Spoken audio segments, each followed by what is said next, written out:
ঘরে বানানো গোলাপজাম স্বাদে ও গন্ধে অতুলনীয়। ছোট হতে বৃদ্ধ প্রায় সকল বয়সের মানুষ খেতে পছন্দ করে। আর এই জনপ্রিয় মিষ্টিটি খেতে মন চাইলে এখন খুব অল্প সময়ে ঘরে তৈরি করে নিতে পারবেন। আজ তৈরি করে দেখাবো সুজির গোলাপজাম। এটি দেখতে যেমন সুন্দর, খেতেও তেমন সুস্বাদু। তাহলে ভিউয়ার্স, আর দেরি না করে চলুন শুরু করা যাক। চুলায় আমি একটা প্যান বসিয়ে দিয়েছি আর এর মধ্যে দিয়ে দিচ্ছি 2 কাপ পরিমাণ গরুর দুধ। দুধটা যখন এরকম উতলায় আসবে তখন এর মধ্যে আমি 1/4 কাপ পরিমাণ চিনি দিয়ে দিচ্ছি। দিয়ে এটাকে দুধের সাথে এভাবে করে নেড়ে মিশিয়ে দিচ্ছি।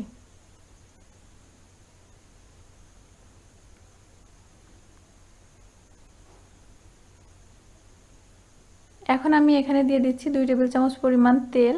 এর পরিবর্তে আপনারা ঘি অথবা বাটার দিতে পারেন। এটাকে খুব ভালো করে দুধের সাথে মিশিয়ে দিতে হবে, এতে করে মিষ্টিগুলো অনেক সফট হবে। এখন আমি এখানে 1 কাপ পরিমাণ সুজি দিয়ে দিচ্ছি। সুজিটা অল্প অল্প করে দিয়ে এভাবে করে নেড়ে মিশিয়ে দিতে হবে।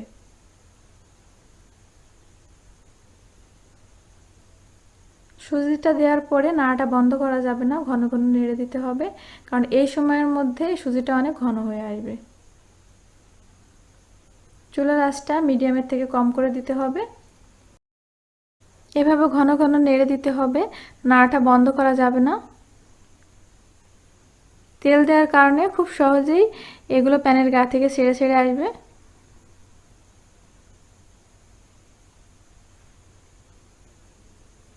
এইভাবে করে সুজিগুলোকে একটু শুকনো শুকনো করে তারপর নামাতে হবে। খেয়াল রাখতে হবে এই সুজিগুলো যেন বেশি নরম না থাকে। তো আপনারা দেখতেই পাচ্ছেন আমার এটা কেমন হয়েছে।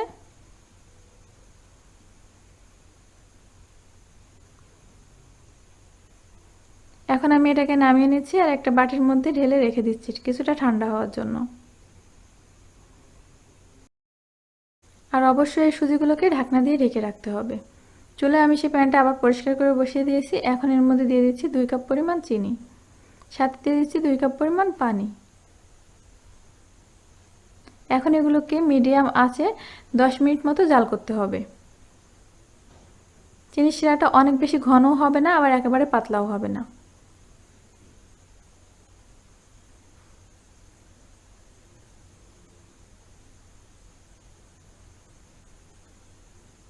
এখন এটাকে আমি ঢাকনা দিয়ে ঢেকে এক সাইডে লো আঁচে রেখে দিচ্ছি। এখন আমি এখান থেকে মিষ্টিগুলো তৈরি করব, এর জন্য এটাকে খুব ভালো করে মথে নিতে হবে।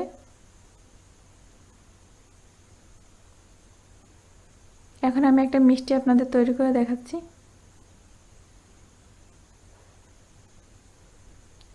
মিষ্টিগুলো তৈরি করার পরে যদি দেখেন যে মিষ্টির গায়ে ফাটল দেখা যাচ্ছে, তখন এই ডোগুলোকে আরও ভালো করে একটু মথে নিতে হবে।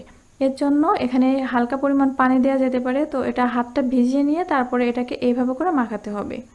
অনেক বেশি পানি দেওয়া যাবে না, তাহলে আবার এটা বেশি নরম হয়ে যায়। তো হাতটা পানিতে ভিজিয়ে নিতে হবে আর এভাবে করে মাখিয়ে নিতে হবে।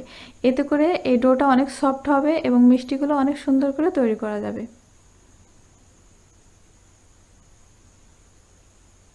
এখন দেখতেই পাচ্ছেন এগুলো আরও কতটা সুন্দর হয়েছে।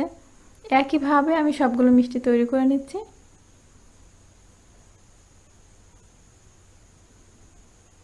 এই পর্যায়ে যত ভালোভাবে মিষ্টিগুলো তৈরি করা যাবে, মিষ্টিগুলো কিন্তু তত সফট হবে আর ততটা সুন্দর হবে।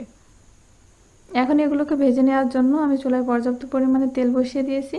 তেলটা যখন হালকা গরম থাকবে তখনই কিন্তু মিষ্টিগুলোকে দিয়ে দিতে হবে। খুব বেশি গরম তেলে মিষ্টিগুলোকে দেওয়া যাবে না, তাহলে মিষ্টিগুলো ভেতরে কাঁচা থাকবে এবং সাথে সাথে উপরের অংশটা কালার চলে আসবে। তেলের মধ্যে আস্তে আস্তে মিষ্টিগুলোকে ভেজে নিতে হবে। চুলার আঁচটা মিডিয়ামের থেকে কম থাকবে এই পর্যায়ে। এখন একটা ছোট চামচের সাহায্যে এভাবে করে আলতো করে মিষ্টিগুলোকে একটু ঘুরিয়ে দিতে হবে। এতে করে মিষ্টির সম্পূর্ণ সাইডটাই একই রকম কালার আসবে। একটু সময় নিয়ে ধৈর্য ধরে মিষ্টিগুলো ভাজতে হবে।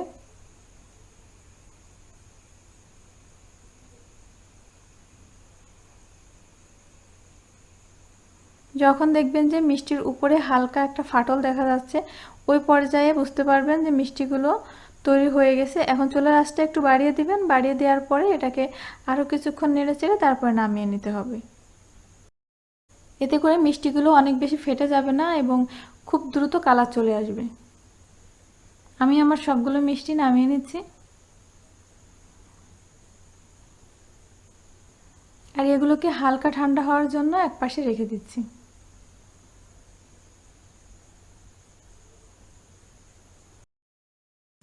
গরম মিষ্টি গরম শিরাতে দেওয়া যাবে না, এর জন্য আমি একটা বাটির মধ্যে মিষ্টিগুলোকে ঢেলে নিয়েছি। এখন এর উপর দিয়ে সে হালকা গরম শিরাটা দিয়ে দিচ্ছি। এখন ঢাকনা দিয়ে ঢেকে এটাকে রেখে দিতে হবে। যত বেশি সময় রাখা যাবে ততই ভালো। তো আমি 20 মিনিট পরে আমি আপনাদের উঠায় দেখাচ্ছি মিষ্টিগুলো কেমন হয়েছে। এখন পরিবেশনের জন্য মিষ্টিগুলোকে আমি এরকম করে সাজিয়ে নিয়েছি।